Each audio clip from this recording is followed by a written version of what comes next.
Hi guys, here we've got Apple iPhone, and let me show you how to check the last screen time here.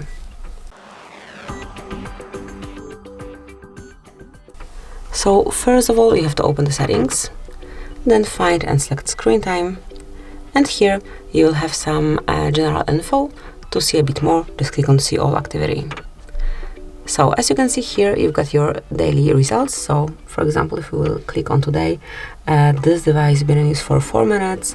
Here you've got the groups, and if you'll go back, you'll be able also to detect the previous days of usage. So you can click on each of them and then check the details. So for example, on last Thursday, this is my activities and then the time on each app. For example, camera have been in use for 11 minutes, then music for 1 minute only, settings for almost an hour. So that's it. That's how you can check time that you spent on your screen here.